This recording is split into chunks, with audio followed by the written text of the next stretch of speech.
یہ علماء تمہاری گردن پر میری حجت ہیں. نحن حجت اللہ علیہم، ہم علماء پر حجت ہیں، تم پر نہیں. اور آخری جملہ امام فرماتے ہیں الراد علیہم کراد علینا، ان علماء کی بات کو ٹھکرانے والا ایسا ہے گویا اس نے ہم 14 کی بات کا انکار کیا. اللہ تعالیٰ محمد و آل محمد کے صدقے ہم سب کو عمل کی توفیق عطا فرمائے. مجلس میں مصائب پڑھتے ہیں پڑھنے والے، سب روتے ہیں. یہ رونے والوں کو یہ ذہن میں یاد ہونا چاہیے کہ ہم نہیں روتے، وقت کا امام بھی روتا ہے. یہ کتاب خانے پہ وہ کتاب میں نے دیکھی ہے زیارت ناہیہ، اس میں ایک جملہ ہے وقت کے امام زمان علیہ السلام کا. فرماتے ہیں یا جدہ اب کی علیہ کا بزل دموع دماغ، اے میرے جد حسین میں آپ کی مصیبتوں کو یاد کر کے آنسوں کے بدلے خون روتا ہوں. علماء بیان کرتے ہیں کسی نے پوچھا کاش میری زیارت ہوتی یا میری رہنمائی فرماتے امام تو میں پوچھتا کہ مولا کس مصیبت پر آپ خون روتے ہیں. آخر وہ کامیاب ہوا. امام نے فرمایا، امام نے کا جواب ہے، ایک ایک سوال کرتا ہے مولا کیا آپ اکبر کی جوانی پر خون روتے ہیں؟ مولا فرماتے ہیں اگر اکبر بھی زندہ ہوتے وہ بھی خون روتے.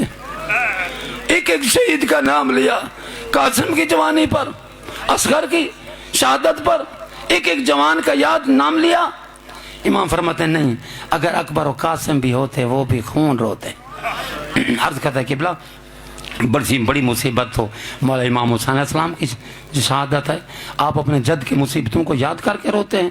فرماتے نہیں، اگر میرے جد حسین بھی ہوتے وہ بھی خون روتے.